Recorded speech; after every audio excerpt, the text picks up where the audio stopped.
looks like it's in order. Let's see. That's off, that's off, that's off, that's on. That's on. Alright, we're good to go.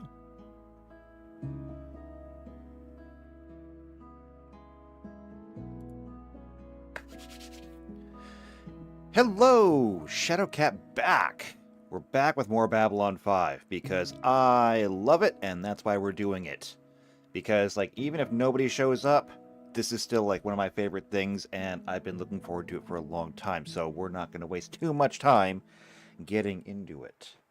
So, what did we do last time we were here? Well, last time we were here, we were still going over races, and we've got them almost finished. I mean, we ran right up to the mark, going over the Vorlons, and that just leaves us one left. We got to do the Shadows. So we'll do a quick little recap over what we did last time, and then we'll knock out the last race. We'll do the Shadows, and after that, we're going to move on to doing hardware, and that's going to be fun.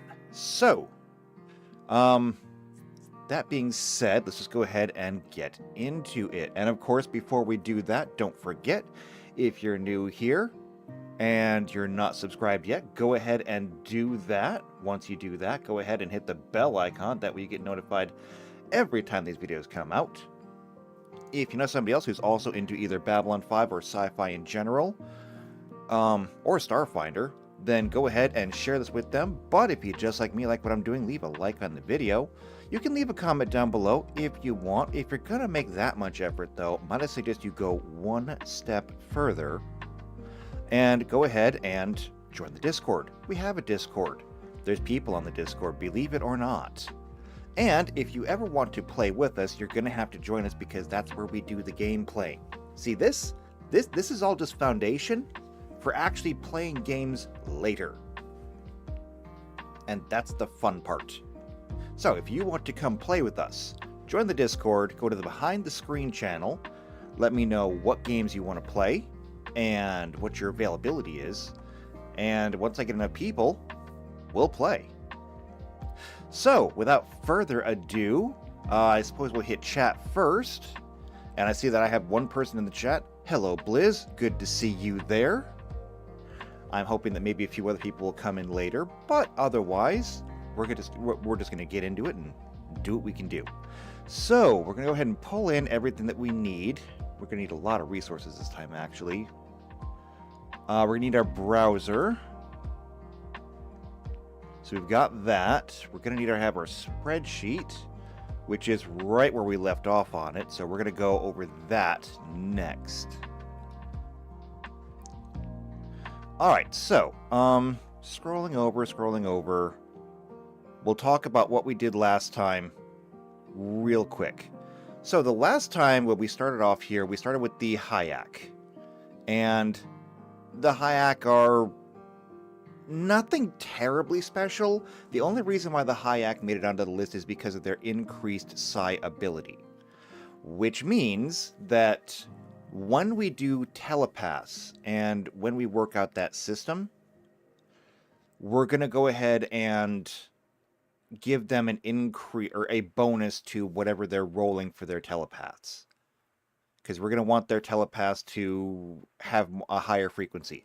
And I already have ideas of how I'm going to do that because I think we're going to do something very similar to what we did in 40K when we covered Psychers. Because in 40K, Psychers are extremely rare. However, here's the thing about that. When we say that Psychers are extremely rare, we are not meaning that people do not have any psychic ability whatsoever. If they had absolutely zero, that would make them an Omega. They would be a literal walking hole. And anybody, you know, who is in that range between zero and normal, they're just considered, you know, abominations and nobody wants to be around them. The vast majority of people, though, exist in a kind of sweet spot where they exist in the warp, but they don't have enough presence to where they can actually influence anything. That's the vast majority of people. Once you get above that, you get into actual rising levels of presence where you can influence the galaxy. But everybody exists in that wide zone where you have a presence, but you can't use it. The same thing is true with telepaths. Not everybody has the ability to sense the thoughts of other people, but at the same time, everybody has some telepathic presence. You can't find anybody who really doesn't, except for exactly one instance in one episode that I can remember, and it's never explained exactly what that person was. We know that he had a heavily cyberized brain, and Kosh was using him for something, and that's literally all we know. He's never explained. He's never mentioned again. It never comes up again. No, actually, that's not true. It does come up exactly one more time in a very, very brief mention. But that's it. So, that's why the Hayek made it on here. It's literally just this. We did the Lort. They were kind of cool, actually. I expected them to be a complete nobody, but it turns out they're undergrounders. Which is cool. They have the ability to move through packed areas of people without treating them as difficult terrain. They have light blindness, which is something that you don't see very often. It's not a benefit. Actually, it's something I forgot to give them last time, now that I'm thinking about it. They have dark vision. They have dark vision and light blindness. Should have put that in there before, but there we go. I should also mention dark vision up to 60 feet. We did the Pakmara, and the Pakmara, oh my goodness. They were a complete surprise. I knew that we had information on them, but what they were, oh. So they are incredibly strong, incredibly smart. Not very dexterous, though, which, makes sense. However, they're octopuses. Right down to the fact that they even have a venomous bite, which means they're blue-ringed octopi. They're multi-peds, which gives them bonuses versus bull rush, grapple, reposition, and trip. They are carrion eaters. And here's the thing. I did modify this. See, the Pakmara are carrion eaters. And so it's literally said in the show that they don't eat anything that isn't 7 days dead and decayed. But they only eat something, or they only eat once a week per the rules. However, I was thinking about that, and I said, if you're going to play a Pakmara, you're going to have to source your own food. But what does that mean? Does that mean that, if you can't find a corpse, you're going to die? Who says that a Pakmara can't eat food? And so after going over that a bit, I figured that there must be something in carrion that they eat that does something for them that they're not going to find other food. So what we're going to do is this. They still only have to eat once a week, which if you're going to play a Pakmara, that means you're going to be saving a lot of money. Anyway, though, you can eat other food. So you're not going to starve to death. However, if you eat non-carrion, it's going to inflict fatigue. Okay, you're not going to be as peppy as you normally would be. And no amount of rest is going to undo that. You're going to have to find some kind of carrion to eat if you want to remove the fatigue. And that's just what it is. They are disease resistant. They have to be, and they have a 20-foot base speed because they are rather slow. Still, though, they are one of the more interesting. They're one of the more interesting races that we have on here. The Yolu are in here for roughly the same reason the Hayek are. They have an increased psi ability. The Vree are only in here because one person said that they wanted to be a Vree. However, I do think that they're really cool, and that they have no spoken language. that they seem to communicate in written symbols and glyphs and do not talk at all in any instance that we've seen them. I don't think they can talk. Now, there's nothing that says that they're all telepathic and so they're doing it that way. I think if that were the case, they would have done it. I think they're just mute. They have no vocal cords at all. So, they're different. And then we got into the last couple. So, the first ones, the last ones that are still here. We've got the Vorlons. Now, the Vorlons are interesting because we went through pretty much everything that was about them that we could find to determine what to do with them. So, first things first, unless we're going to be giving some kind of mass reduction thing, they have to be medium size. Now, that doesn't mean they have to look medium size. They look a lot bigger. But they are medium sized. They're also not humanoid. They are an aberration. They look like some kind of flying octopus. Okay, with tentacles and a body and yeah.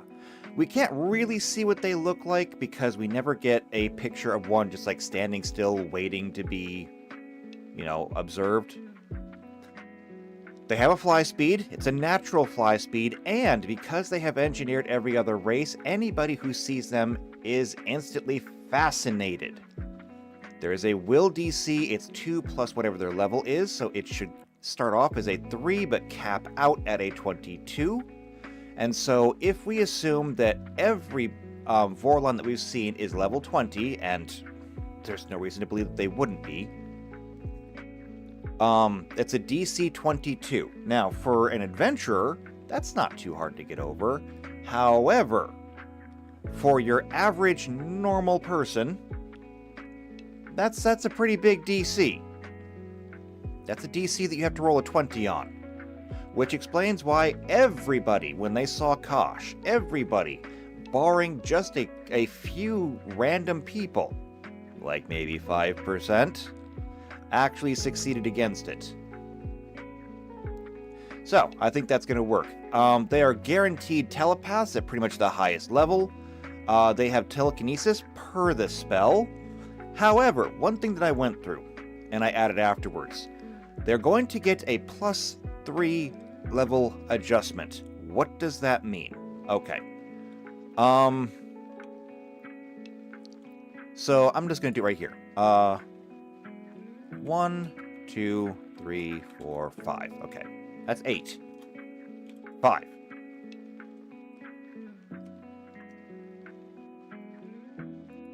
Okay. And Blizz says that's really cool. Wait, who's really cool? What's really cool?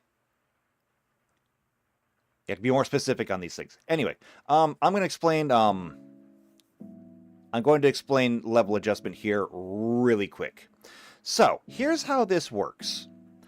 At level 1, you have 0 XP. Okay? Now, how much XP does it take to get to the next level? It takes your level times 1,000. So how much XP does it take to get to level 2? 1,000. And this is just none. So, don't do that. There. Alright, so level 2. Oh, and Blizz says the race, flying octopus. Yes, they basically are. Alright, level 2. You hit level 2 at 1,000 XP. How much XP does it take to get to the next one? Well, it's the level times 1,000. It's 2,000. So you will hit... There. You will hit level 3 at 3,000. So, level 3 is at 3,000 XP. How much do you need? 3,000. Obviously. And so you'll hit level 4 at... I don't even need this column, actually. You'll hit level 4 at 6,000. And of course, you're going to need 4,000 XP to get to the next level, and so you'll hit level 5 at 10,000. And so on and so forth. We can keep this going forever, and this is how epic level campaigns are done. Because the math here is really, really simple. And so you can keep a campaign going until you hit level 1 billion, assuming that you have the time. So of course this one gets 5,000, and then if we go here, we can just go to level 6. They're going to need 15,000. You need 6,000 more. Level 7 is going to be at 15,000 plus 6,000, so 21,000. And you'll need 7,000, and so on and so forth. All right, very, very simple. So what does a level adjustment do? Most people are going to start here at level 1. And so they're going to need 1,000 XP to level up. Somebody who is level adjusted, though, is going to be operating on the same scale, just adjusted, which means that they're going to take their numbers here and they're just going to move them 1, 2, 3. So, at level 1, they're going to start off with 6,000 XP. And they will not reach level 2 until they get 4,000 more XP and they hit 10,000. Now, in doing so, because we are going to start at the same place, okay? We are starting at the same place. It means that by the time they hit level 2 at 10,000 XP, everybody else will be hitting level 5. Now you may ask, well, that is ridiculously unfair. How do you do that? And actually, I'm not even sure if I did this right. I might need to go up 1. Plus 3 level adjustment? No, I did it right. How is that fair? Well, it's fair because, and I'm going to come back to Starfinder for this one. If we look at the actual races, okay, we're going to look at races, we're going to look at human. We're going to use human as the baseline because human is the baseline. So, just at the start, ability score modifiers. Humans get a single +2 to 1 ability score, okay? +2 to any 1 score. So strength, dexterity, constitution, intelligence, wisdom, charisma. Pick 1. And you are naturally a little bit better at that 1. But what did Vorlons get? They get a +2 to all. Now, why do they get a +2 to all? Well, let's think about this logically, because I am, at my core, a logician. +2 to strength. Now, it's not like we ever saw any of the Vorlons in the gym, okay? We didn't see them pumping iron with their little glowing tentacles. What we did see, though, was a fight. We saw a fight with them in one of the scenes, and they had security personnel who were on catwalks and hiding behind crates and everything else, and the Vorlon was throwing people across the room. Now, since your average adult male, throwing their gear on there too, is going to be somewhere in the area of 200 pounds. They're throwing 200 pounds across the room. Now, I don't know. I may have to, I have to pull something up here. Let me look at something. Let me come to the Pathfinder document. And I want to go to ability scores. I want to look at throwing. How much can you just throw? Strength is carrying capacity, details like lifting and dragging. Is throwing rules in here? No, throwing rules are not in here. I have to imagine that you probably cannot throw anything in general higher than your light load, but I could be wrong about that. Let me do a quick little, so I'll use my phone for this one because I don't want to do web searches on stream because you never know what's going to come up. Pathfinder. Throwing.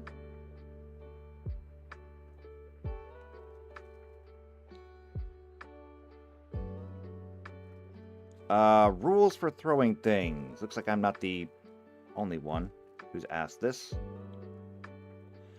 According to this, it says you can generally throw objects up to your heavy load capacity. However, throwing further or heavier things requires specific feats like two-handed thrower, hurling, magic, or DM rules when thrown objects using your strength modifier for damage just like melee weapons. I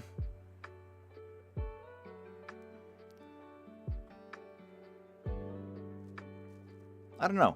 Let me check Reddit on this one, because Reddit is good for some things sometimes. It says, improvised weapons are almost entirely reliant on DM's rulings. It all depends on whether he qualifies an object's equivalent of light, one-handed, or two-handed.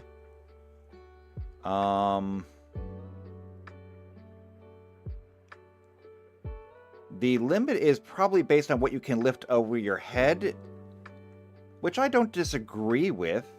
The limit on what you can throw any appreciable distance. I don't know about any rules as written about weight limits for throwing, but I definitely say that not more than a heavy load, and probably even our limit to a medium load. If allowing heavy loads to be thrown, I'd probably decrease the range increment from 10 feet to 5 feet. Alright, so we'll take that. We'll just say that, in order to throw something, you have to be able to lift it over your head. So, what is lifting over your head, then? A character can lift as much as their maximum load over their head. A character's maximum load is the highest amount of weight listed for their strength in the heavy column. So, where does 200-ish pounds fall in there? You have to go back to the other page. Here we go. Heavy load of 200 pounds is actually a strength of 15. Which means that, essentially, that would have to be the average, I assume. After all, Kosh is not a warrior. Kosh is an envoy, not a fighter. So, if that's kind of like their average, I'm going to go with that and just say that Vorlons are pretty strong. Now, what about dexterity? They fly with perfect maneuverability. Enough said. Constitution. Before they started shooting at Kosh, which did nothing, they tried to kill him by rerouting power from the station's fusion reactors, which pissed him off.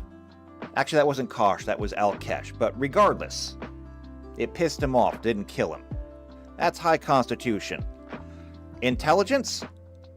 We know that Kosh lived for 1,000 years. I think he might have read a book or two during that time.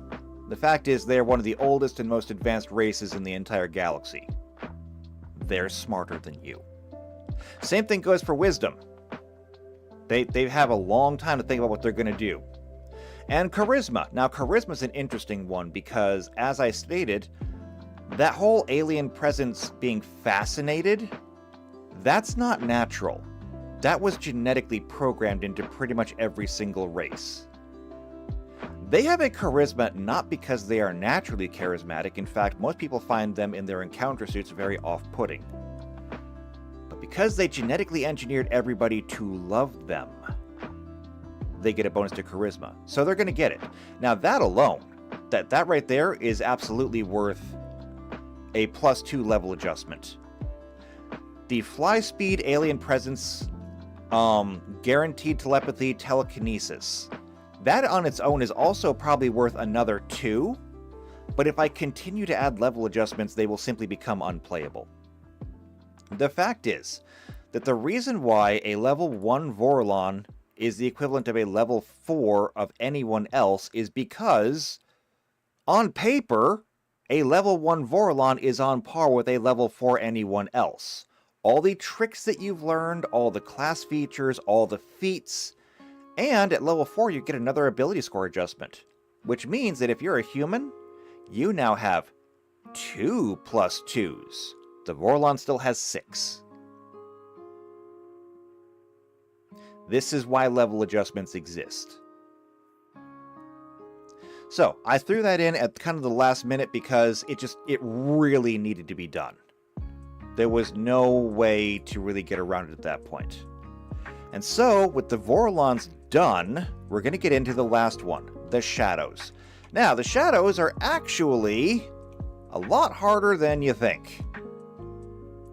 So we're going to come back here to the wiki, we're going to go into the races, we're going to go all the way down, get out of here, go away.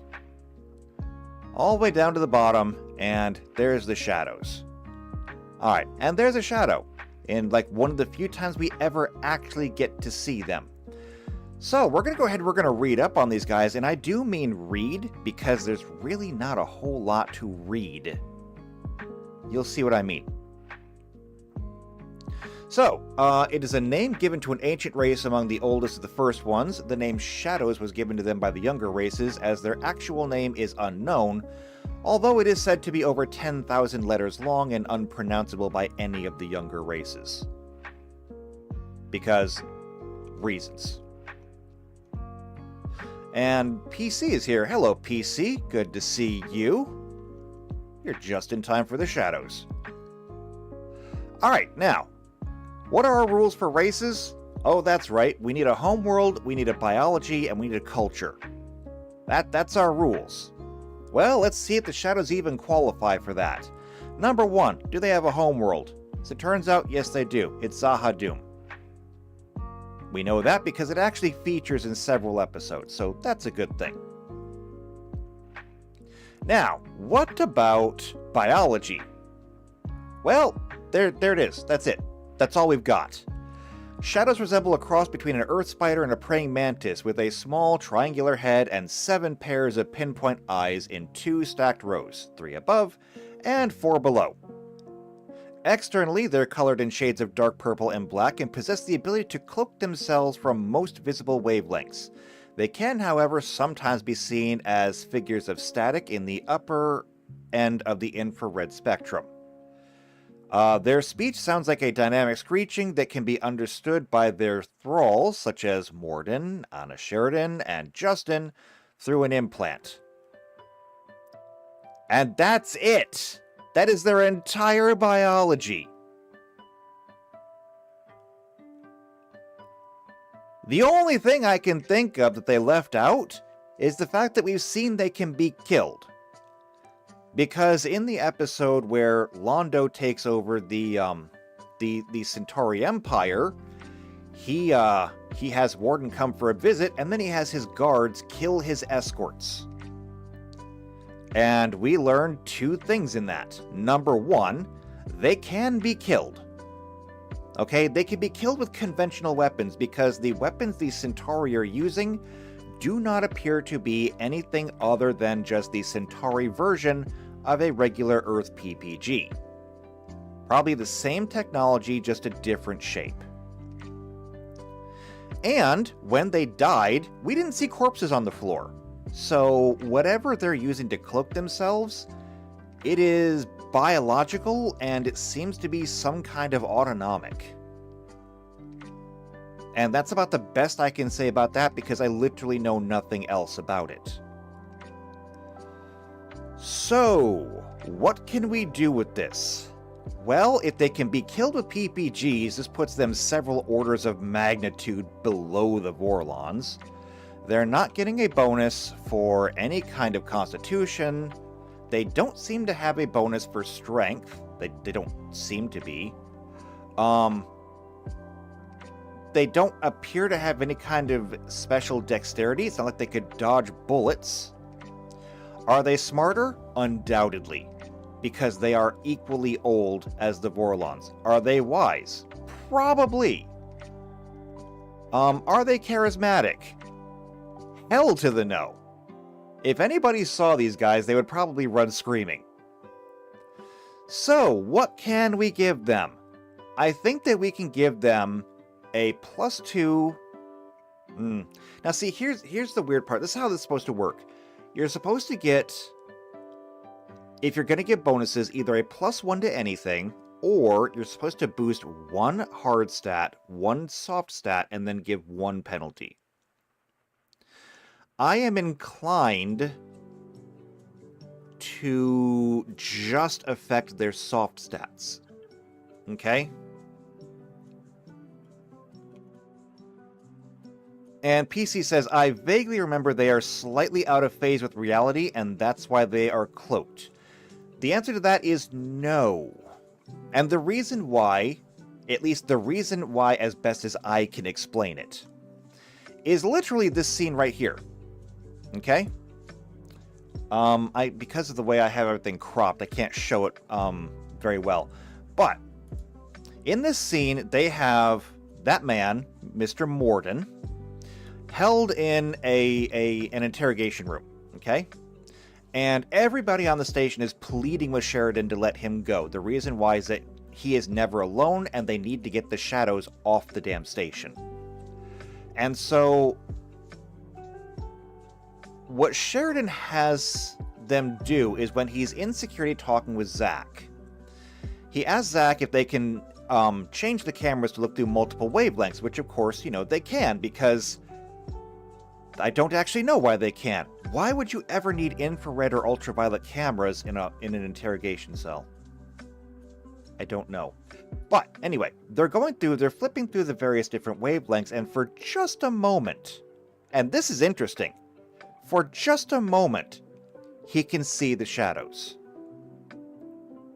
And then they disappear again, which, that is actually very interesting, because why did they disappear? Did they suddenly know that they were being watched? Did they sense the cameras? We don't know. And if we start trying to make inferences for how they knew, we're going to go ahead and go down a really, really deep rabbit hole. Now, something to your credit, though. If they could phase out of reality, or if they could phase into hyperspace, just like their ships do, that might actually explain why in the Satori throne room there were no corpses. Because when the guards opened fire, they started hitting the shadows, and the shadows simply left. But we did hear them screaming. We do know that they were shot. Maybe they left. Maybe they're dead. I can't answer that. I really don't know. So I have to try and ground it as much as possible. Which is why I'm not going to give them any kind of technopathy. I don't think they get it. I'm not even sure, to be honest, I'm not even sure they're telepathic. And I gotta tell you, I thought about this one long and hard before I did this stream. I'm not sure if they're telepaths. Why am I not sure if they're telepaths? Number one, shadows use telepaths. Now, why do they use telepaths? I think it's for this reason, and follow me on this one. The Vorlons and the Shadows have been having their little war on and off for God knows how many millennia. Every 1,000 years or so, they decide to have a war. Okay? And they involve all the younger races in it. We follow the story through one war. Okay? And that is the Shadow War that we see in the series. We get flashes of the previous war. We get hints and records and things. We know that in the last war, they killed every Narn telepath. We also know that in the last war, they took Babylon 4 back in time. The only time they ever used time travel, and I still say that time travel is a mistake every time you use it, but at least they did it better than most sci-fi does. We know that those things happened roughly 1,000 years ago. But, I don't think they're telepaths. And the reason why is, why would they kill all the Narn telepaths? The reason why they would kill all the Narn telepaths is because they were a threat to them. Okay? And why would they be a threat? What if you were a race of really, really old aliens who simply has no telepathy ability yourselves. That would put you in a vulnerable position against any younger race who did have telepaths, and we know that the Vorlons were creating them. And why? Because the Vorlons were creating them specifically as a weapon to be used against the Shadows. This was a weakness for them. And so how did they compensate for this weakness? Well, we found out in the series that every Shadow vessel is controlled by a telepath. Why? Because the only way to stop a telepath is with another telepath. And so they started using the weapons of their enemies against them. Also, why are they here? No, really, why are they in this room? The only reason I can think of as to why they are in this room and not literally anywhere else is they're not telepaths. They have to be here because they still communicate like anybody else. Why is it that whenever a shadow is near, they always put in that little audio cue? You always hear a little bit of their speech, just at the very quietest. It's because they're always whispering. I don't think they're telepaths. I think, and to PC's credit, PC says they are telepathic sensitive. Remember, they used Lita, I think, to hold them at bay for a moment. No, they are. But then again, Lita can do that to anybody. Later on, Lita literally mind-controlled an entire bar. Casually. Okay, you can do that to anybody if you are a sufficiently strong telepath. But I don't think they have any telepathic abilities or defenses of their own. The only thing that seems to really matter with them is number one. It is already stated in Babylon 5 that scanning aliens is an unpleasant affair. Doesn't really matter who you are. If you're a human, scanning anyone who's not human is weird. The same thing is probably true for everybody else. If scanning a Centauri or a Narn or a Minbari is already weird, scanning a shadow is literally going to be the stuff of nightmares. You're going to be talking about an alien construct that you're going to be throwing yourself into so incredibly outside of what you know, it would be like taking somebody raised in a three-dimensional environment like we all are and throwing them into non-Euclidean space. It would be literally incomprehensible to the point of insanity. I mean, we're getting into actual Lovecraftian horror here. Just the act of doing it is a will test versus insanity. It's not a matter of if, it's a matter of is it temporary insanity or permanent insanity. Which, now that I mention it, I should probably make a note of that. I'm gonna make a note of that.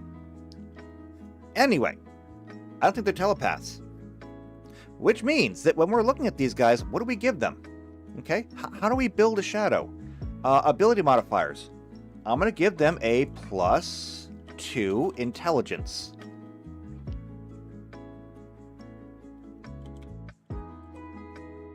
I'm going to give them a +2 wisdom. I'm going to give them a -2 to charisma. Okay? I know, like I said, I'm doing the, I'm going to be doing, or I'm breaking the rules a little bit, because that's all soft stats and not hard stats, but I can't see anything that makes them particularly special when it comes to their hard stats. And PC says, the scene in Mass Effect with the Prothean artifact. Okay, I only played the first one, and... was it in the first one? Did I see a Prothean artifact? I'm just not remembering? Because I don't remember. I don't know. Anyway, it's just... You don't want to scan them. So, hit points. I'm going to give them 6, just because I think they deserve it. Okay? I'm going to give them 6. They are tougher, I think, than other people, and if nothing else, they need to feel at least a little legendary. Come on. Size is medium. Type, absolutely an aberration. I mean, look at them. They look like an aberration. They are not humanoid. Racial features, though. Okay. Obviously, not telepaths. We just explained that at length. So what do they get? At will. Invisibility. Now, because we are playing in Starfinder, we need to specify. Yeah, visual, infrared. Well, I'm just gonna shorthand this. Visual, IR, and UV. Okay? I don't know if you can X-ray a shadow. They never stood still long enough for anyone to try, so I don't know. They don't seem to be detectable by basically anything else, though, so I don't know. Can you detect them with a sonic sensor? Maybe? Possibly? I know they can be detected by telepaths, obviously. I mean, Lead is able to detect them. Talia Winters, when she first met Morden, was absolutely overwhelmed by the presence of the shadows. But again, that doesn't necessarily say that they're telepathic. Just that something about them affects telepaths. And that's really weird, because that could go one of 2 directions. Number 1, is that something that is part of the shadows? Do they disrupt telepaths around them? Maybe. But remember that the Vorlons pretty much engineered all telepaths.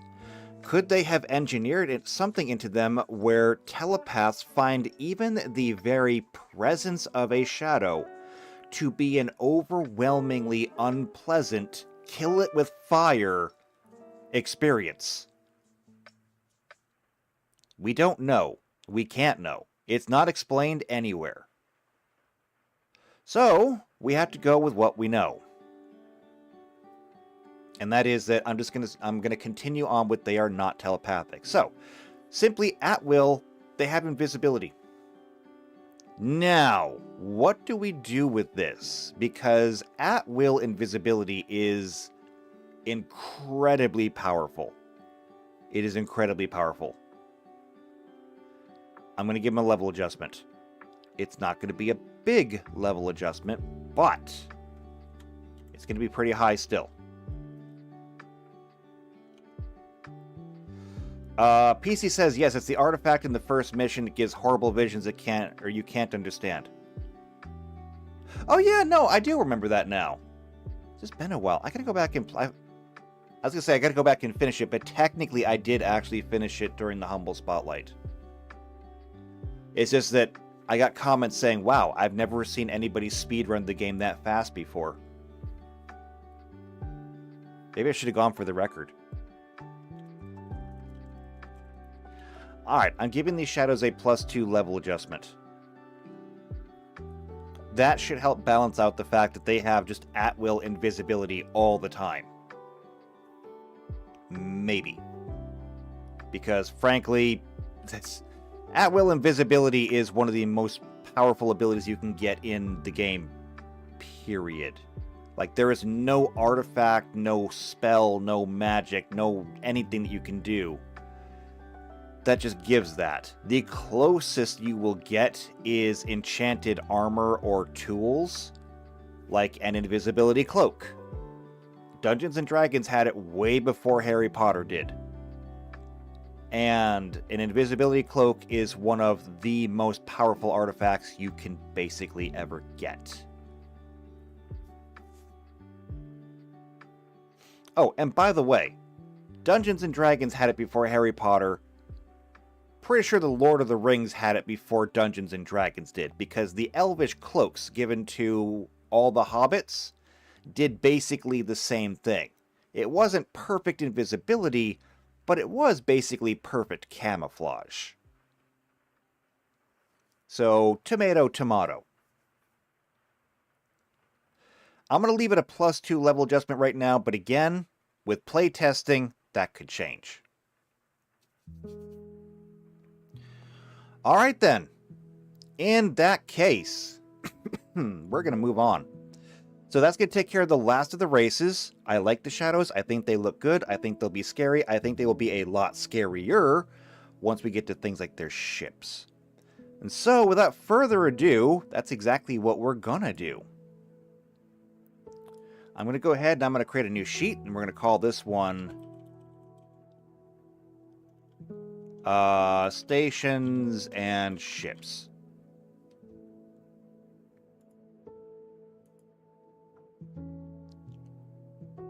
Oh, I can't put a thing there. Okay, I'm just gonna put spacecraft then. There we go. All right.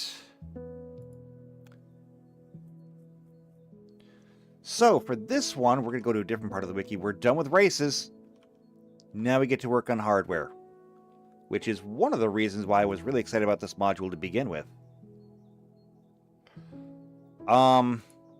First things first, though, I think we're going to go with the big one.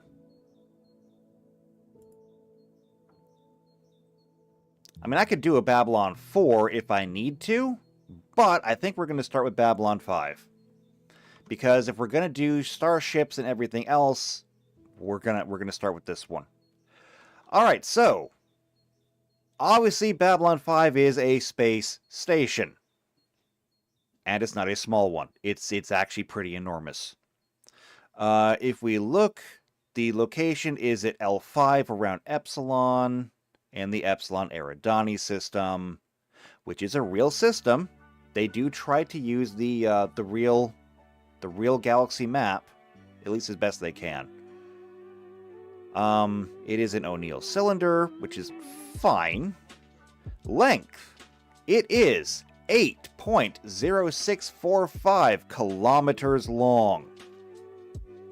I don't exactly know what that translates to. Let's see, if I remember my metric conversions, it's divided by 3 times 5. No, divided by 5 times 3, excuse me. 8 divided by 5 is going to be 1.7? 1.6? Yeah, 1.6, and then times 3 is 1.6 times 3 is going to be like 4 miles, I think. Somewhere in that area. It's enormous. The displacement is over 2.5 tons. It has a defense grid, which is fine. We'll get into that. Personnel, 6,500. Administration, another 1,500. Population, though, 250,000. So, we're going to build this. Now, fortunately for me, I am already running another game. And because of that, I have...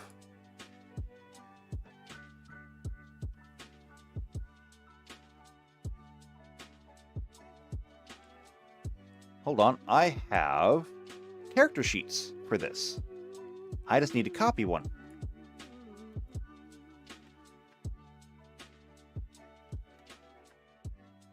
I just need to copy one.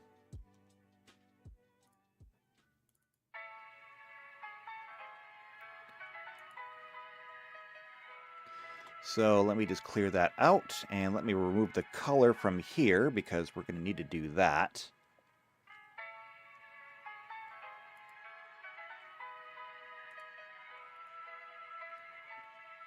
And then I will simply copy this over. So let me copy and then paste.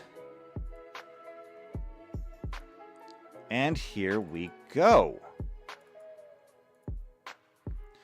Alright, so this is the character sheet that I use for pretty much all of my, my starships and space stations in Star Trek. And we're just going to modify this ever so slightly to handle what we want to do here.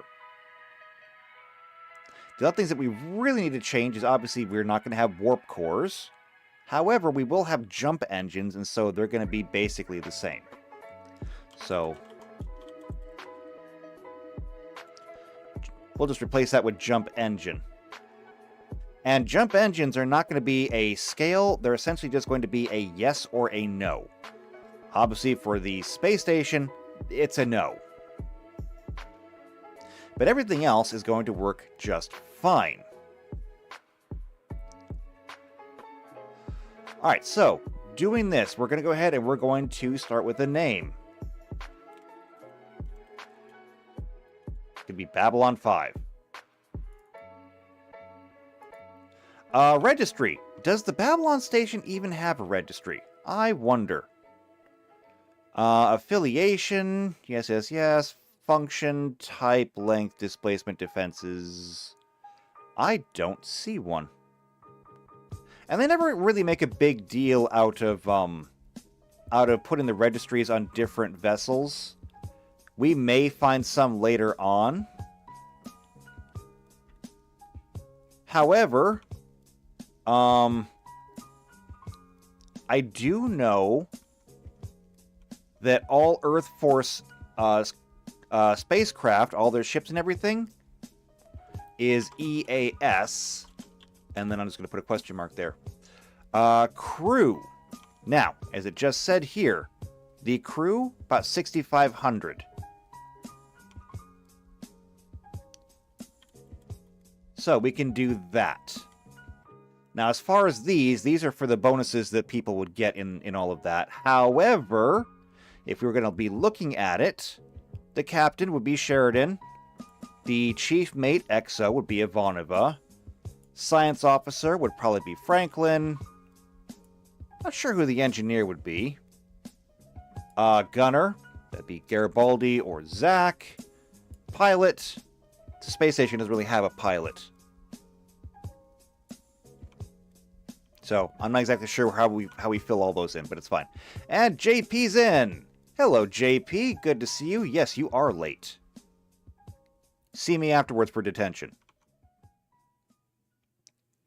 Okay, passengers. 250,000 of those. Size. And JP says Franklin is medical. Yes, and medical falls into the category of science.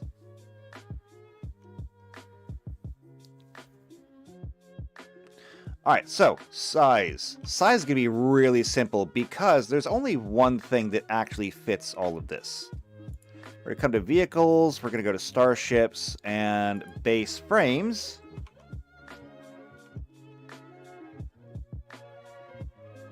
JP says science comes from other species. Well, I mean, he did study a lot of them.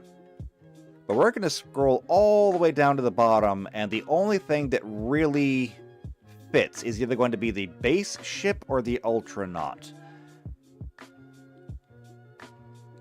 However, the base ship is the one that has the highest crew on it, and so I think that's what we're going to go with. And even then, it says that the base ship has a minimum crew of 150, maximum crew of 100,000. It's hard to say exactly if we should be changing these numbers or just ignoring them entirely. We may get into that. We may get into those numbers later on when we do the rest of the ships. For now, though, not a huge deal. The point is, though, that it is super colossal. And if we come up here to... Actually, I don't want Starship examples. And I don't want to lose that page, so I'll just use another page. Starships, remaining rules on starships. It says that here, it says down here that any ship from 2,000 to 15,000 feet is gargantuan, and anything over 15,000 feet is colossal. I think the Babylon 5 station absolutely is more than 15,000 feet. I think it also weighs a little bit more than 2,000 megatons. So it's colossal. If it's colossal, and the base ship is super colossal, I think we can safely say that. Okay. So, maneuverability, clumsy. Obviously, it doesn't move. HP is going to be 450 by default, but let's just start with this. Super colossal. And it's going to be a base ship.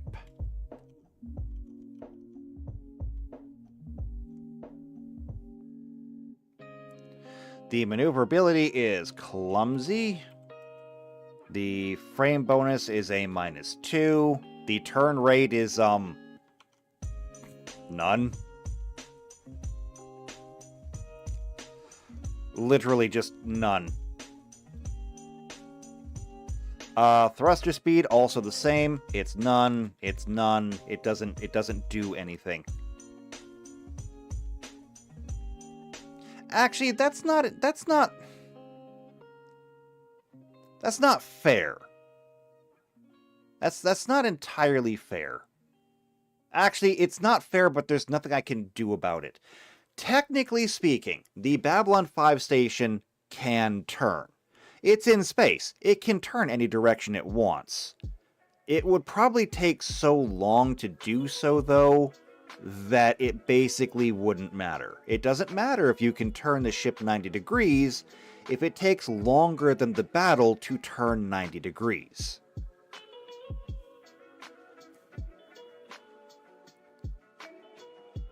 Actually, that makes it a little bit weird because in the pilot episode of the series, the station ends up off kilter and is treated as this huge problem, and to this day, I still do not understand why.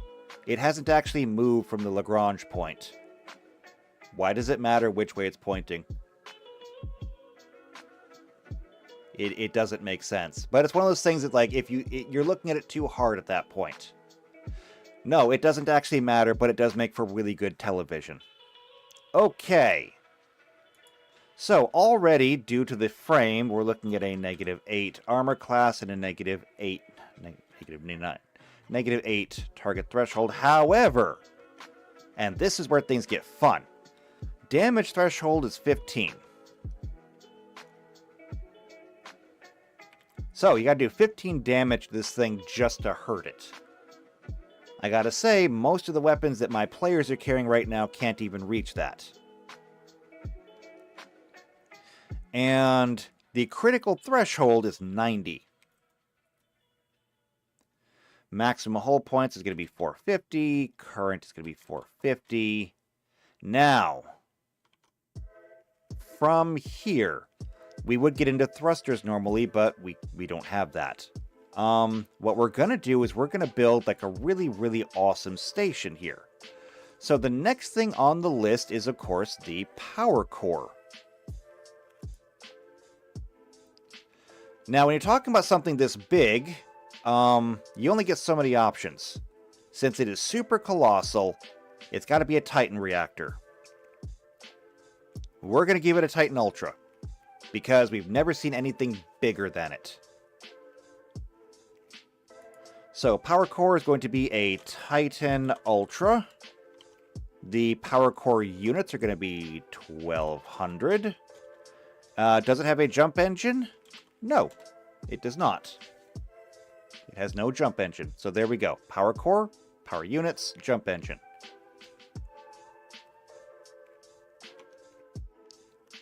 So, moving on. Next up that we need. And if I was making a ship, how would I be doing this? What comes after power core? Thrusters, power core, armor then. Does it have armor? Not really. It's in a weird place. It's not a military station, but it's not a civilian station either. It was meant as a civilian station, but it doesn't have any... it doesn't have any I don't think it's armored, is the best that I can say. I think that it has a pretty standard hull for the outside, but we've seen it penetrated so many times. I don't think it has any kind of special armor.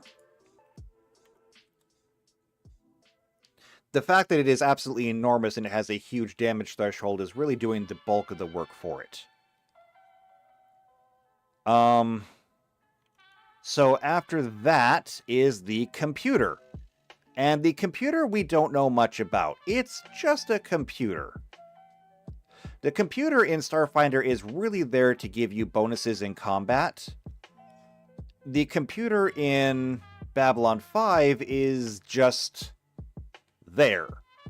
The only thing that we see from the computer that makes it even remotely special is that somewhere inside of it, it has an artificial intelligence that is turned off. It is very deliberately turned off, very explicitly turned off. Because they turned it on once. Well, technically twice. And when they turned it off the first time, they said no, never again. The second time it got turned on was by accident, and it took them forever to turn it back off again. So, what does that mean for the computer? I honestly do not know. The computer just exists. I'm just going to put a question mark there. After the computer is defensive countermeasures. Now, this is something that we can really get into. So defensive countermeasures. Does Babylon 5 have them? Well, you have to understand, first off, what do defensive countermeasures even mean? So let's take a look at them, because they probably do not mean what you think they mean. Defensive countermeasure systems protect a ship from tracking weapons such as missiles, and they make it difficult for enemies using sensors to get a solid reading on the ship. They do this via a complicated suite of electronic sensors and broadcasting equipment that is designed to jam enemy sensors and create false readings. These systems grant a bonus to the ship's target lock. The bonus PCU usage and cost are listed below. In other words, if you're familiar at all with this kind of jargon, this is an electronic warfare suite. This is not, as JP pointed out, point defense. That is something else. This is just an EMF system that you install into your ship. Does Babylon 5 have that? And to everything that I can see, the answer is no. No, they do not. We've never seen them use anything that even resembles that. Now, something that we have to keep in mind is play and counterplay. Does Babylon 5 have defensive countermeasures? No, but with a caveat. And JP got very excited now. It says EWS. Woohoo! Does Babylon 5 have defensive countermeasures? Maybe they do. Maybe they do. However, we have to remember play and counterplay. Maybe Babylon 5 has defensive countermeasures, and maybe those countermeasures can simply be cut. Especially since, you know, when Earth Force sent cruisers to secure Babylon 5, Earth Force knows all the defensive countermeasures they're going to have. But there is also something to really look at here. Babylon 5 as a setting doesn't use missiles. No, really think about that for a moment. All of the ships that we have seen do not seem to use any kind of physical projectiles. We do not see guns, we do not see rail guns, we don't see missiles, we don't see torpedoes, except on the very, very rare occasion, usually by the one-off alien of the episode.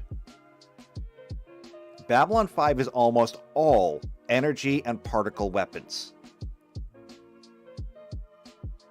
which would actually imply that there's no need for any kind of EWS. And so defensive countermeasures, not really a thing. I think we can safely say that Babylon 5 does not have any kind of defensive countermeasures. So there we go. Let's see. JP says, do the Minbari count as countermeasures? No. Yes. Depends on how they're used. Alright, after defensive countermeasures, I would have the warp core normally. I have to rebuild my my ship generator for this module, but that's okay. Instead of warp core, it's just going to be, does it have a jump engine? And since jump engines are primarily dependent on size, that's going to be really interesting because we're going to have to figure out exactly what is a white star. Okay, we're going to have to build a white star at some point because a white star is, as far as the younger races go, the smallest jump-capable ship. And it's stated as much in the show. That was one of the reasons why they delayed showing the White Star as long as possible, because nobody wanted to know that they had a ship that small that could open up its own jump point.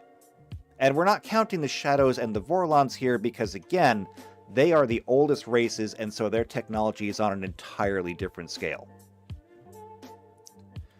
We're going to need to figure out exactly how big is a white star, and whatever the next size category is, that will probably be the minimum for a jump engine.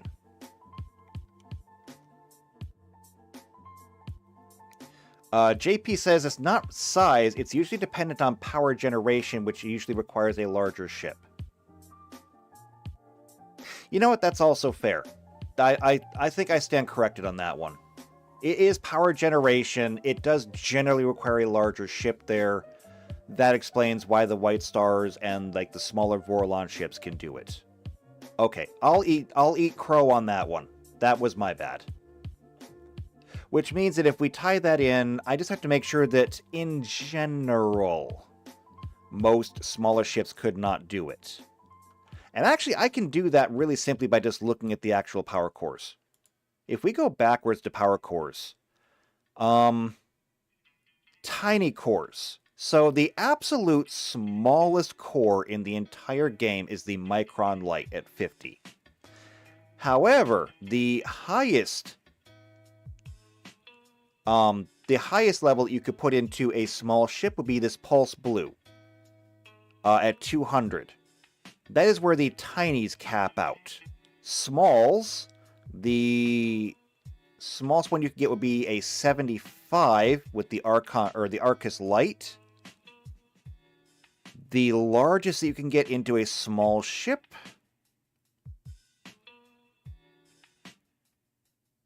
looks like it's going to be the Pulse Prismatic at 300.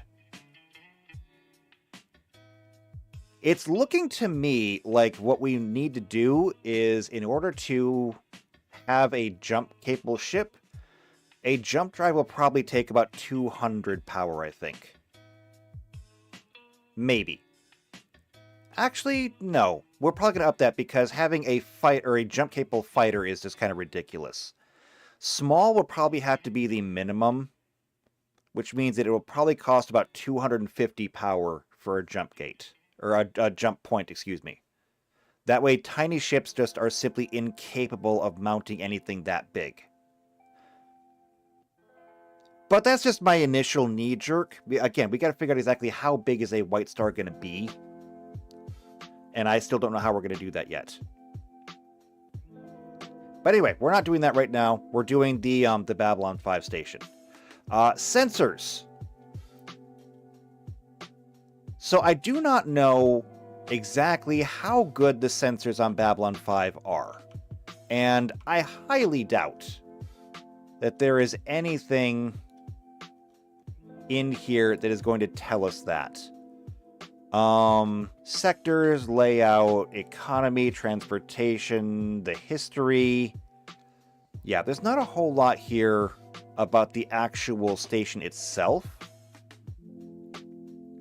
What we do know is that the Babylon 5 station is capable of monitoring a really, really large area. And so giving it long-range sensors, I think, is the best way to go. At the same time, we're never shown that they're anything special, but they're not garbage either. They're basically your bog-standard military sensors, which leads me to believe they're probably going to be basic long. And basic long, not much to say about it. It also just occurs to me that I need to be keeping track of these things. Basic, long. And it's going to be 10 build points. I gotta keep track of these things because we're going to need them.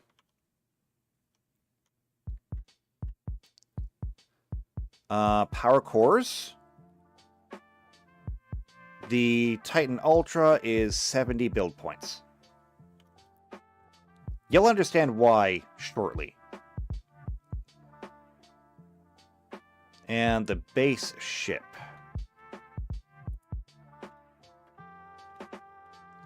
Is 250 points. Okay? So after that, I would be doing shields. Now, interestingly, shields are not a thing in Babylon 5. There is only one singular instance where shields existed. And that was in a Babylon 5 movie. It is canon, although how seriously it's taken really depends on who you're talking to. Where they meet the third space aliens. Now, who are the third space aliens? I didn't talk about them. Why didn't I talk about them? Because they literally appear in only one movie. It's these guys. So, the third space aliens are a mysterious and terrifying race of ancient and malevolent telepathic beings from an alternate dimension. The Vorlons call them the Harbingers. So, the homeworld. Should I make these guys? Let's see. Do they have a homeworld? Do they have a physiology? Do they have a culture? The homeworld, they just see the city in third space. We have no idea what their homeworld is. We don't even know where it is. We don't even know if it's in the same dimension as us. Biology. So, an ancient race from another universe whose power even the Vorlons found beyond their comprehension. Their physical form aesthetically appears to be somewhat reminiscent of an Earth cephalopod or arachnid. Very large by human standards, their bodies consist of large bulbous heads with 6 glowing eyes atop folded fleshy structures that support several sets of dexterous appendages. Some seem to be for ambulation, others studded with sensing structures and used for securing prey, which can be retracted back into the structure under the head. Hidden within the deep fleshy fold is a mouth-like structure with a set of sharp snapping jaws, which emits a high-pitched chirping cry. Again, we have more space octopuses. While they appear solid, they've been observed as possessing traits that defy classification or any known natural laws of biology or matter. Aside from them being naturally telepathic sentients, contrary to the laws of natural selections, they've also been observed to instantaneously move from one location to another, appearing out of the shadows like a dark coalescing mist without apparently crossing the intervening distance, and can manifest large additional appendages that can be hurled as solid projectiles. And that's all we know. Something about them, they're incredibly telepathic, incredibly telekinetic, and they can even manifest matter from sheer will. And that's all we really know. That's it. That's the entire thing. JP says they are Cthulhu's. I think even Cthulhu might be jealous of some of these abilities. We have nothing about their society or anything like that. This is just, they were here for one movie, they were the big bad guys, and then they got killed. So, we didn't do that. However, if we look down here into their technology, they are believed to be the only creatures worthy of existence within their own universe and have destroyed countless other races and continue to destroy thousands more. Let's see. They opened it up. Let's see, compelling them to open the gate, resulting in a deadly pitched battle. the artifact was eventually destroyed. Yeah. Technology. So the majority of it looks like it's biomechanical in nature. The constructs are not built but grown. Okay, it doesn't say anything about the shields here, but I watched the movie. Okay, I was there. I was there. They have shields. And they're like the only ones that have shields. JP says they'd be too OP for a play race. I'm not giving them to players, okay? You don't get one. Even if I made a racial thing for them, you're not getting one. But the point is that they have shields, and that was treated as like, whoa, okay, that's a thing. That's a problem for us. As a matter of fact, when they found even the little fighters had shields, they're just like, well, damn, the little ones got shields too. So, no shields. Like, it doesn't exist in Babylon 5.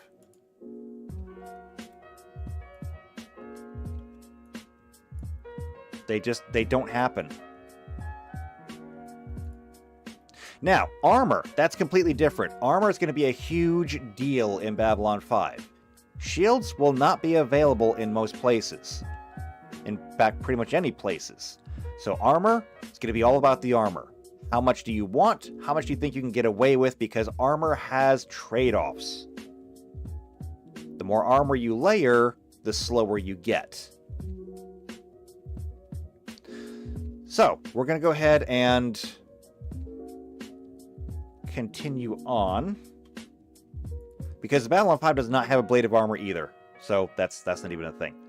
After that, expansion bays. Now, this is going to be really interesting because technically the expansion bays are... I don't know how to make an infinity symbol in ASCII, so I'm just going to put INF there. They can have anything and everything they want. So what does Babylon 5 have? This actually we have information on. Layout and sectors.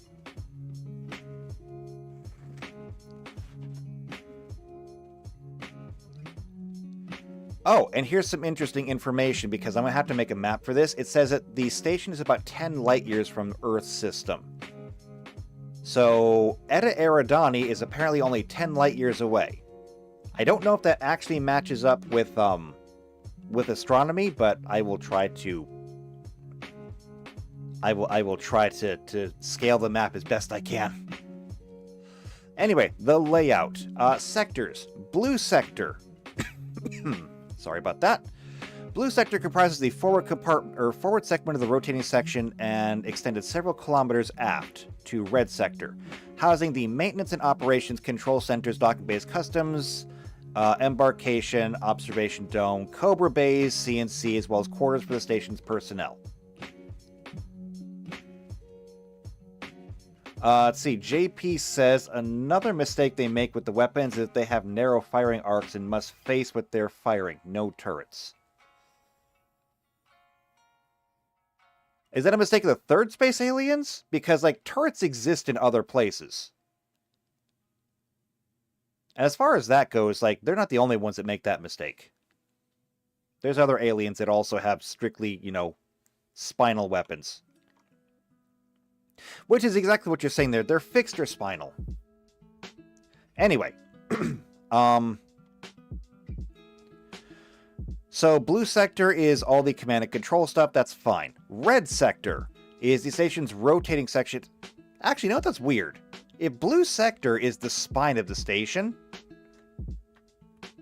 you know, this part up here, how does it have gravity?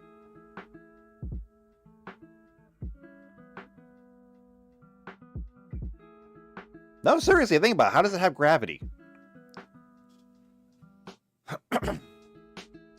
Because, like, it's not moving. I don't know. Let's see. JP says B5 in general. That's actually not true. There are many, many fixed weapons. And believe me, we will get to the fixed weapons. However, any weapon that needs to track something is automatically gimbaled. And JP says gravity plating. Babylon 5 does not have gravity plating. That's why Babylon 5 uses rotating sections. Earth did not get access to gravity plating until after the Shadow War, when the humans and the Minbari jointly built the Victory class. That was the first instance where humans got a hold of gravity plating. It's just one of those little things where nobody thought about it, and it's fine. Unless Blue Sector is still part of the rotating section, but then, you know, CNC is always shown as stationary. I don't know. Red Sector. It is the largest part of the rotating sector, serves as the commercial area. Businesses such as hotels, casinos, bars, restaurants, and the Zocalo. Conference areas can be found there. Med Lab, security, headquarters, and the judiciary were also located in Red Sector. Access to the Red Sector is unrestricted. JP says the Blue Sector must be in 0G. That's what I'm saying. PC says maybe limited Centauri help. I don't know, because I don't know that we know that much about Centauri ships. I don't know if they have gravity plating. I guess they must, because the shot of Londo standing on board a Centauri ship shows him literally standing in front of a window. In Narn ships, they do not have any gravity, and so they have to use straps. Londo was standing there at the window. So I guess they must. But we don't know that much about Centauri ships in general. It's going to be a little bit hard. Making a lot of ships is going to be hard, but the reason why we're even bothering, like, why are we bothering to make these ships in the first place? The fact is that most of these ships are templates. So if you've seen one ship, you've seen all the ships, basically. Finding something different on another ship would be an anomaly. Because you just don't see it. That's why we're going to be able to make an Omega-class destroyer, because every Omega-class destroyer is the same as every other Omega-class destroyer. And if any one Omega-class destroyer got upgraded, they would all get upgraded. It would take time. However, that's the way this works. If you have a ship in your navy, and you roll out an upgrade for the ship, you generally roll it out to all of them. The same thing happens with aircraft. It's going to happen with spacecraft too. So we're going to be able to make templates for these.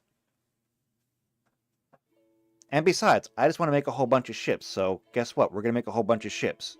If you don't like it, well, there's a little red X in the upper right corner. Don't touch it. Okay? Stay here while we make ships. You're going to have fun. But I want to make ships. Anyway, moving on. The red sector is the commercial area with hotels, casinos, bars, restaurants, Zocalo. Okay, so we're going to look at expansion bays, because what are we going to need? First off, it says that we're going to need hotels, casinos, bars, things like that. So hotels. Well, we actually have rules for that. We have, here we go, guest quarters. So, starships that functions as passenger vessels require spaces apart for their crew quarters for guests to sleep. A single expansion bay can be converted into common quarters, usually simple bunks or hammocks, for 6 passengers. Good quarters, usually a comfortable bed, a desk with a chair, and a small set of drawers, for 4 passengers.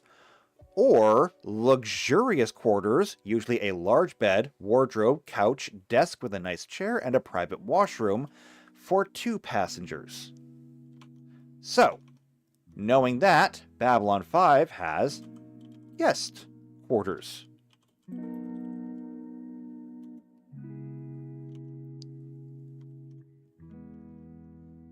Now, what else do they have? It says that they have casinos and bars. Do we have an expansion bay for that? So we're going to look into recreational stuff. recreation suite, a gym, recreation suite, a holographic, which we do know that they have. We'll get to that. And a Trivid Den. Now, Trivid Den doesn't really have a lot of explanation. So it says here that example recreation suites include a gym, sparring arena, or other exercise arena. They do have them. Sometimes they might be legal, sometimes they might be illegal. However, they have them. So, Rec Suite, Gym. A Trivid Den or other comfortable space in which to consume passive entertainment. We're talking about like a movie theater or something. I don't recall ever seeing one. However, if we can call a bar passive entertainment, I think we can call it a Trivid Den. Can we call a bar passive entertainment? You're not actively doing things most of the time. I'm gonna call it a Trivid Den. Okay, so Rec Suite, Trivid Den, and then for the holographic, or a holographic amusement chamber, HAC, vid game, arcade, or other high-tech interactive environment center. So there was one movie called The River of Souls. It came out towards the end when Babylon 5 was really waning in its popularity. However, it showed a soul hunter who lost their collection of souls, and the souls went to take a body. Where did they go? They found a brothel. But not just any brothel, a holographic brothel. Patrons would wear haptic suits, and they would interact with holographic projections. And that's really about as far as I'm going to go with that explanation. The point is that they absolutely did have a holographic amusement chamber. It was holographic, and it was amusing.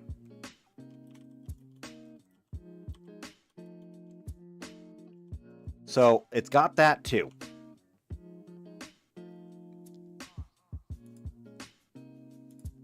What else do we have? Restaurants.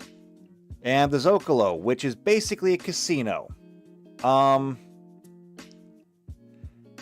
If we can fold those into a Trivid Den as well, I think we should. Because it's really, I think, the closest we're going to get.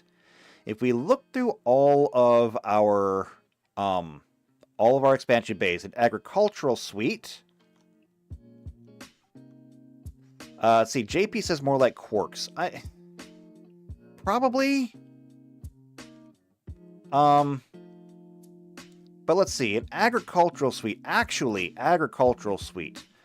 So, popular on colony ships and some luxury cruisers, this layered combination of hydroponics and livestock, animal care facilities, bio-waste conversion, food processing, takes up 4 expansion bays and provides food indefinitely for up to 200 medium-sized creatures, so long as PCU requirements are met.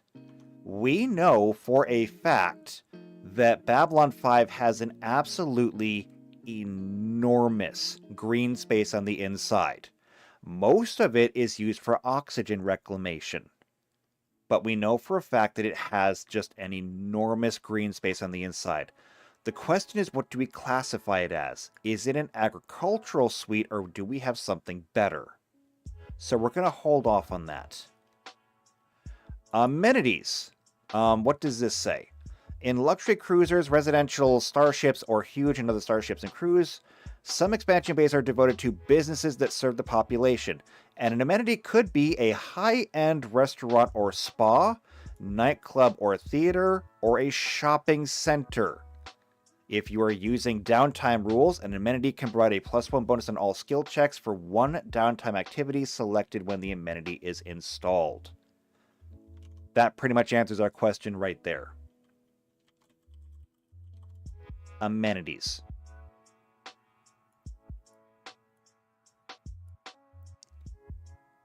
And I'm going to go ahead and format paint us some more space. There we go. So that takes care of the amenities then. What else? That's going to take care of both the restaurants and the Zocalo. And technically the conference areas. Med lab. Okay, med lab. We got to have a med lab. If we scroll down, we will find in the expansion bays under M, a medical bay. So, a medical bay functions as a medical lab. I believe that's going to be under equipment. I'm going to go ahead and use this page for that. So, equipment, I believe it's going to be technological items.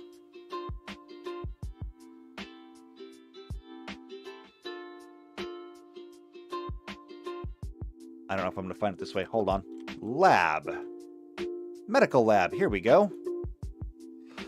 So, a full medical lab contains beds, diagnostic equipment, sensors, and tools, and even a small surgical theater. A medical lab is not generally portable unless installed in a starship or vehicle of huge or larger size.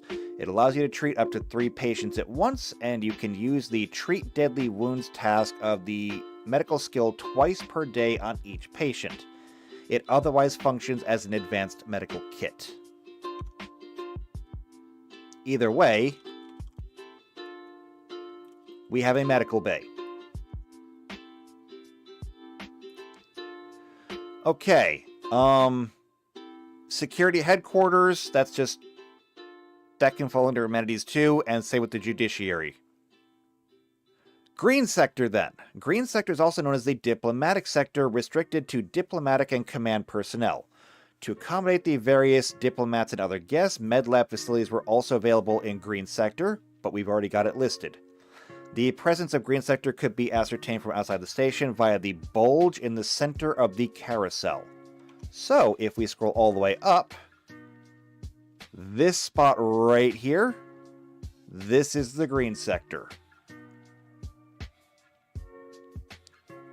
Which, you know, not important, but cool. Very cool. Alright. Brown sector houses the industrial work that supports the life support and waste reclamation facilities. It's located at the rear of the station's rotating section. Located after green and 4 of gray. Originally it was intended to be a secondary commercial area like red sector, but went unfinished in the rush to complete construction. So if it houses a lot of the life support stuff, life support is already assumed. Gray sector, furthest back, just after brown sector, atmospheric monitoring, the Alpha power station, fabrication furnaces, and maintenance facilities could be found here in the section's 30 levels. Gray sector structure was incomplete due to budgetary restrictions. Due to the machinery, scans and communications were unreliable. Gray sector access is restricted to command, security, and maintenance personnel. Due to reports of missing persons in strange circumstances, Gray 17 was placed off limits to all but security personnel.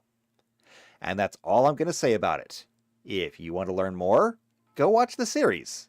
It's worth your time. However, fabrication furnaces and maintenance facilities, that to me sounds a lot like a tech workshop.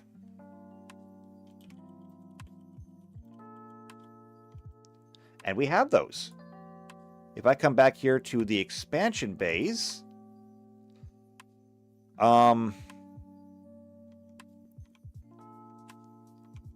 let's see. Shuttle bay, actually I need to get into that. Tech workshop, here we go.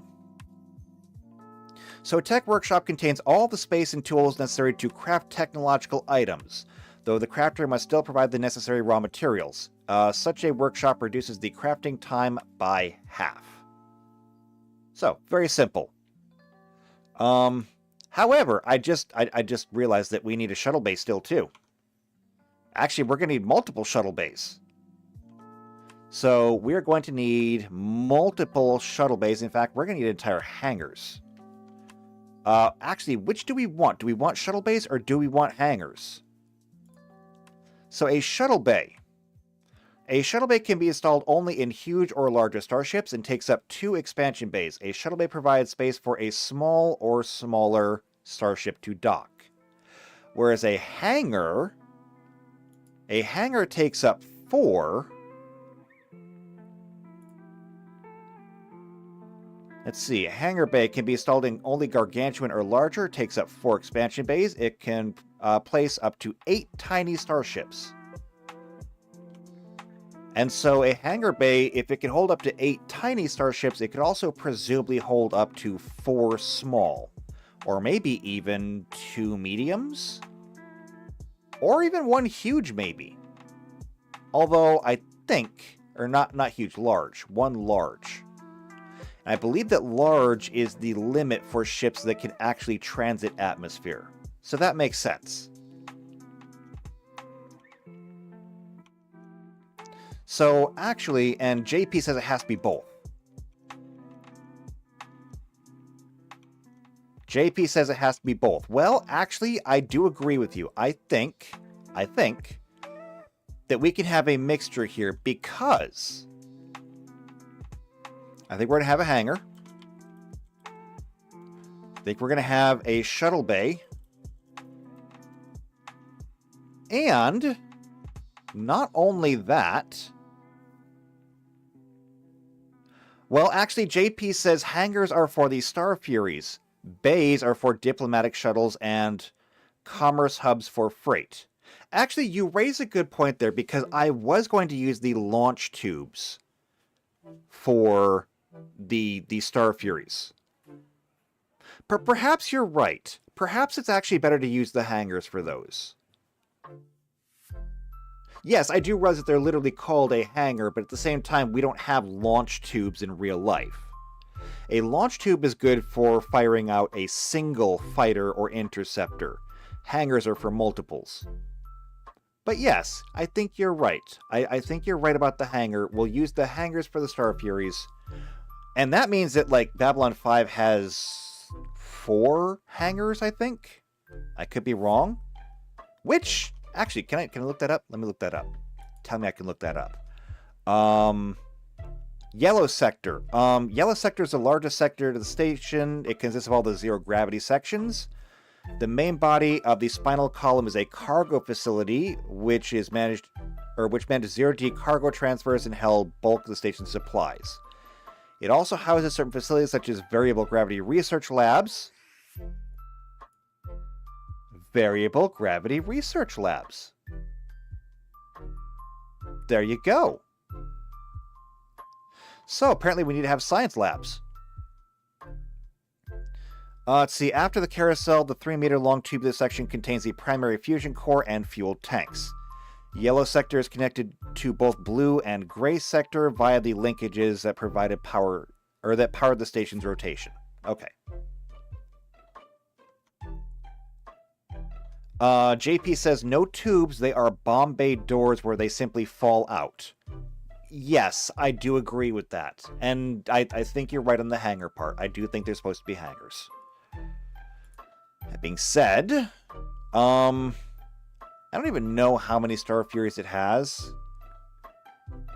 That's just showing all the staff on board, personnel, etc. History of the early years. Yeah, I'm not going to get into that. And it does not tell me here the defenses. However, if I look into this, defense grid, this is a general idea. It's an integrated defense system used to defend space stations and ground installations from whole planet, or even whole planets. Standard pulse cannons to interceptors, mines, or missile launchers, or even particle beams. The updated defense grid in Babylon 5 was able to take out single capital ships and features additional screens against incoming fire. Which, you know, is cool. Although I'm going to need to find out or find better information. I'll need to find better information on that. See, with Star Trek, there's two wikis that are really, really good. There's the Alpha Wiki, which is all canon material, and then there's the Beta Wiki, which is not canon, but also has a lot more information to use.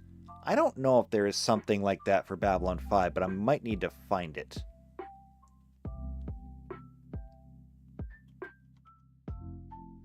Let's see. JP says 120 Star Furies in 4 launch groups, from what I think I recall. That's a lot of Star Furies for a station.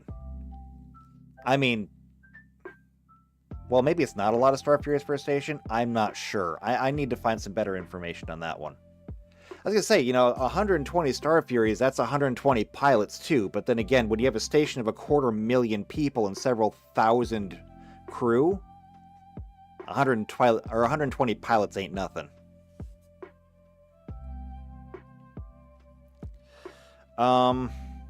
Let's see. Can I find something on the Babylon 5 station?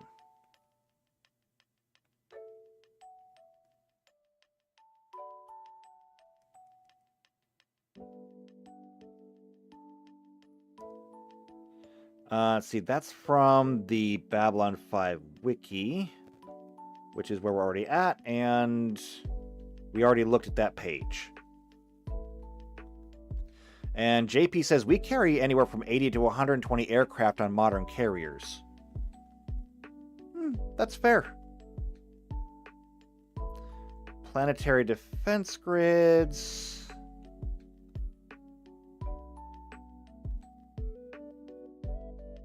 Babylon 5 defense grids? From the D6 wiki?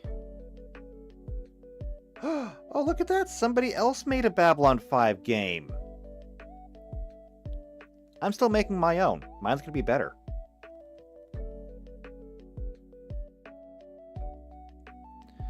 Let's see. Babylon5tech.org. This is not even about Babylon 5. This is about the orbital defense platforms.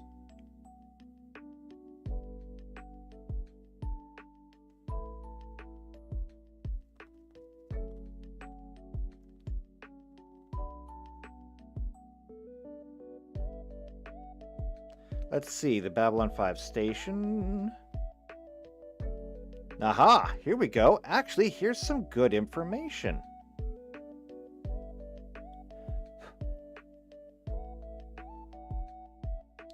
So, Babylon 5 station, per this, I'm looking at it on my phone, that's why you can't see it. Deep space station, 8 kilometers long, 9.1 billion metric tons, crew of 2,500, 15,000 troops. So you probably need a barracks of some kind, to be honest. 48 Star Fury fighter craft. Now that's interesting. 48. If that's true, okay, and we're just going on what this says. If it's true, they have 48, and a hangar bay holds up to 8. That means that if every hangar was a squadron, then they would have 48. Wait, I've suddenly forgotten how to do math. 6. They would have 6 squadrons. Or 3 squadrons if we made it, or if we doubled them up. No, not 6. Or not 3. 48 divided by 16 is 4.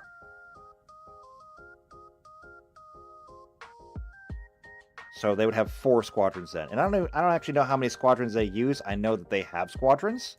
I forget the names of the squadrons, but I know they have them.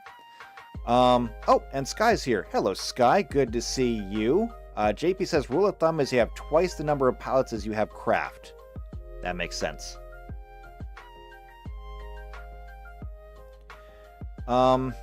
So, yeah.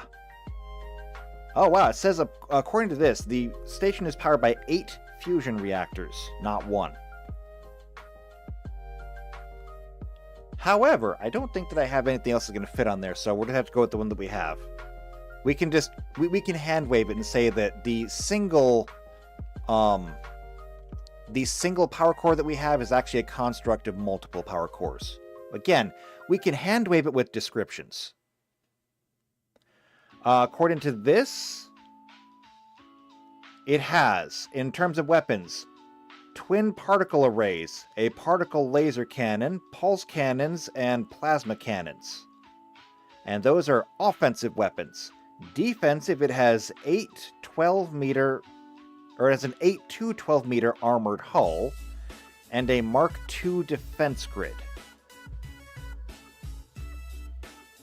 That is not making my job any easier. But it does mean that we get a little bit more information, and more information is always good. Now, the fact that it has an 8 to 12 meter armored hull tells me that maybe it has a little bit of armor.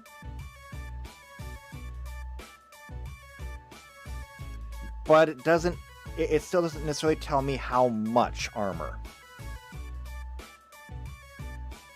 And PC says the animated Babylon 5 shows one massive core. It does show a core, and it does show a massive core. However, there's nothing, I think, to say that it's the only core. The fact of the matter is, if you can detonate one of them, the rest of them don't matter. I mean, any one core going up in smoke is going to take care of your problem. But okay, as far as the armor goes, the weird thing is this, like, it says that the hull of the station is 8 to 12 meters long. But when I think about, like, actual battleships,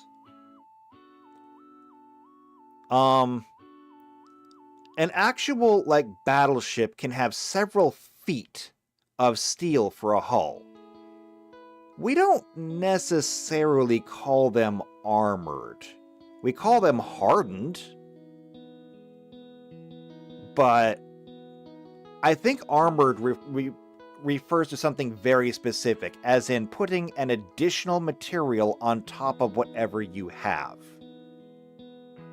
So if you had a ship with a hull that was already, say, 18 inches thick, and then you put a belt around the ship, which I think they did. I think they put additional belts around, like, the waterline. I would call that armoring. But just because it has a thick hull in general, I don't call armor. And I do believe that's where the damage threshold comes from. If your ship already has that much material as it does, that's where the damage threshold comes in, because you already have to hit it so very hard. If you wanted to put this in terms that are a little bit easier to comprehend, because I'm actually pretty good at abstracting this stuff. Imagine that the damage threshold is like 1 meter of material. Meaning that if we look at this, if we were to translate the damage threshold into meters, the Babylon 5 station has a 15 meter thick hull. That is actually more than what they were posting on that page. But it also means that, yeah, if you want to punch through this, you have to go through 15 meters of materials to actually even hurt something. And JP says hull versus armored hull versus ballistic hull. Okay, I mean, there you go. I was thinking of things like tanks. A lot of, I believe the Abrams tanks have reactive armor, and then they have kinetic armor, and then they have the actual body of the tank. Reactive armor is meant for things like incoming Sabo rounds and things like that, where as soon as something gets close enough, it explodes outward to trigger the shell early, and so instead of it blasting a jet of molten metal through the tank, it just splashes the tank. Which is still not great, but it's a hell of a lot better than the human barbecue if it just hit. Kinetic armor is just armor that's layered on top. It's welded on, bolted on, whatever, and then of course you've got however thick the actual body of the tank is. Same thing here. So we got that. What else do we possibly need for this? Because we've got a lot. We still need to put in the actual greenery. Now, we had the agricultural suite up there. We also have a park. So, parks are common on starships designed to spend years between planets and include native plant life from one or more planets with compatible biomes.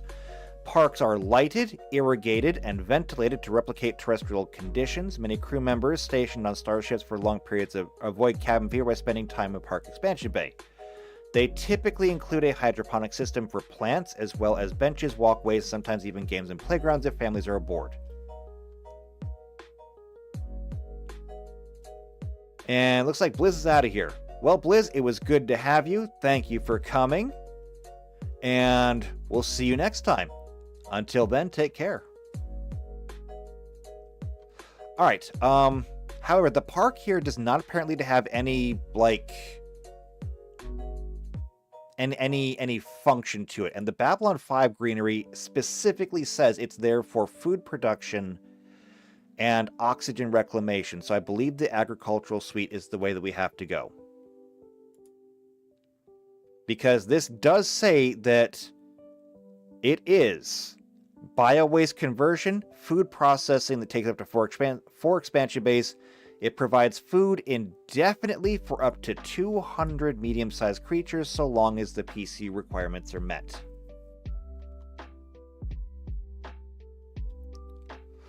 PC says, random funny thought. In the Gathering movie, we do see a Vorlon glowing behind a screen outside a suit. For my Vorlon, not Vorlon character, I could be caught like that just waving a flashlight.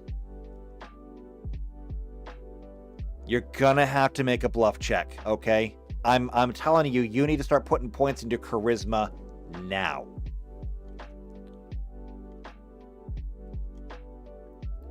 Alright, so I'm gonna go ahead and I'm gonna put the agricultural suite in here.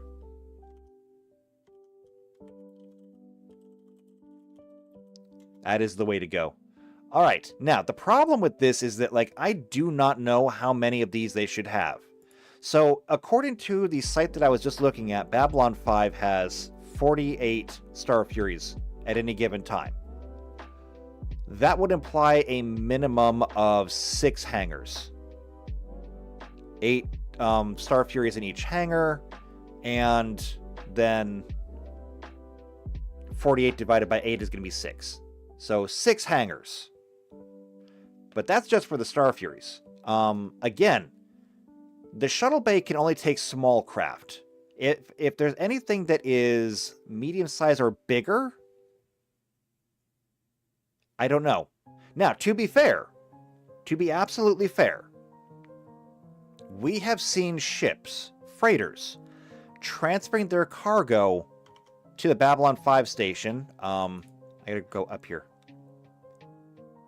Using these 2 docking arms. So you can't see it very well here. Actually, let me just we're almost out of time anyway, so let me just close these. If you look on the front of the station, you can see those 2 arms pointing out from the top. Those are stabilizers. Those are meant to help align everything and keep everything straight. We see multiple times in the show that there are ships that will park themselves right at the end of those. I don't know if they're docking and they're being held onto those or not, but there's then a bay in between them where they can transfer materials from one ship to the other. Babylon 5 may not actually have hangars for holding larger ships, and maybe the internal facilities are just for holding shuttles. And I know that the word shuttle is kind of a basic and very broad term, but it's the one that we can apply to pretty much everything. Shuttles and transports. Now, to be fair, A transport is actually a larger vessel. So let's take a look at these base frames. Because it's a civilian station, they take in traffic all the time. Per the base frames here, and let me turn this back on real quick. So per the base frames, we have drones. Here we go. We have racing craft, static keats. This is a bit different. Here we go. Interceptors. So interceptors have multiple forward weapons, which is probably where the Star Furies are going to fall into. Mostly because the fighters are 2-person and Star Furies are explicitly 1. So then we have shuttles. Shuttles are small. And I know things are a little bit out of order here. I didn't make the site. So a shuttle is a small craft. It has cargo bays or passenger seating. If we look at passenger seating, how many people could a shuttle actually carry? So we look at expansion bays, we're going to look at passenger seating. So a shuttle carries a crew of 1 to 4 people. So it can be piloted by 1, but you could have a co-pilot, you could even have a few co-pilots. Up to 4 people. It has 3 expansion bays. If every expansion bay was passenger seating, a single expansion can hold seating for 16 medium passengers. So if we multiply that by 3, that's 48. So a single shuttle could carry 48 people. But for how long? Because it says here that this upgrade is only appropriate for taking many passengers on short trips. Starships on journeys lasting multiple days should instead have guest quarters installed.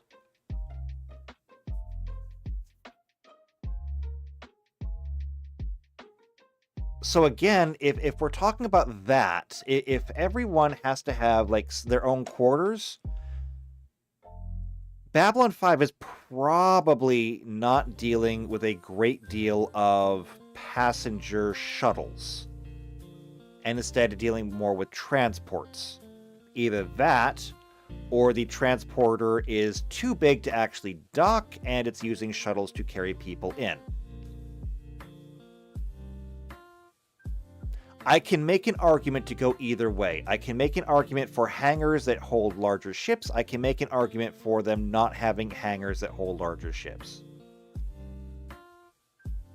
I think I'll go ahead and err on the side of caution and say that it does not take anything larger than a small craft. I think that's the best way to do it. Which means that that ship that we see transferring cargo from beyond, or from outside, would probably classify as a heavy freighter. So a light freighter could potentially land inside, being a small size craft. And then a transport is medium.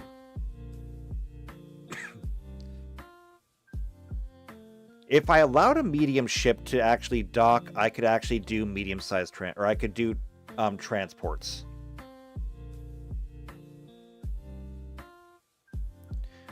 And JP says we see airplane seating on airplane seating rows on Earth transports. We do, but here's the weird thing. A lot of time is abstracted in the show. And so we don't know necessarily how long it takes to get from one place to another. So, for example, we know that it can take a long time to get from place to place. We've heard people threaten on Babylon 5 to send somebody home packed on the slowest transport they can find. We also know that when Marcus and Franklin were smuggling their way to Mars, they stowed away on a transport in the cargo bay And it presumably took them days to weeks to get there. We're not sure because, again, a lot of this is abstracted. However, we've also seen, as JP mentioned, airplane seating on Earth transports. You cannot keep somebody in airplane seating like that for more than a day. I mean, you can, but it's not going to end well. So, I'm not sure exactly what we do with that. It's not something that we're going to need to worry about too much unless, for some reason, my players need to catch a transport somewhere. In general, I think that my players will have their own ship, and so that won't be an issue. But it also depends heavily on the story.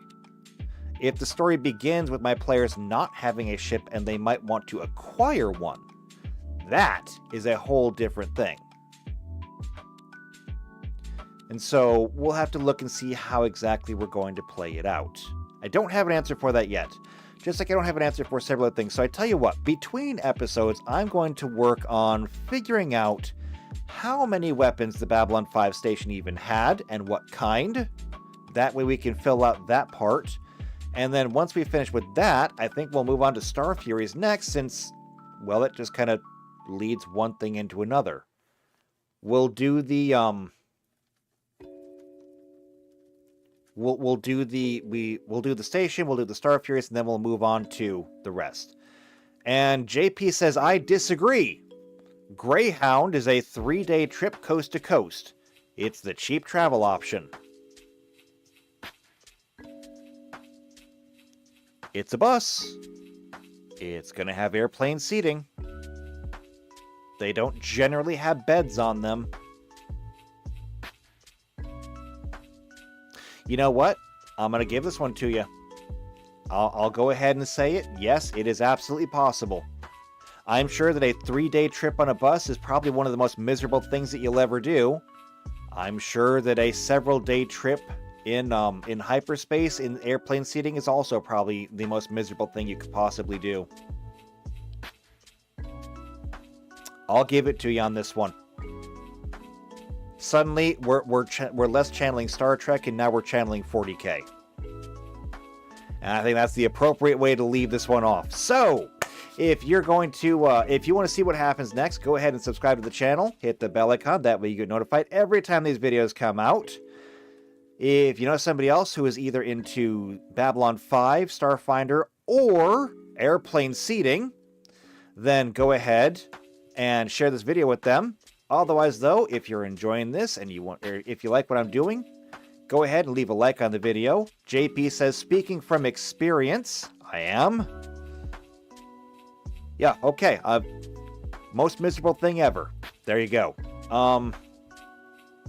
Otherwise, if you want to leave a comment on this video, go ahead and do that. But if you're going to leave a comment, might I suggest you just go ahead, join the Discord. We can talk about airplane seating and Greyhound buses together.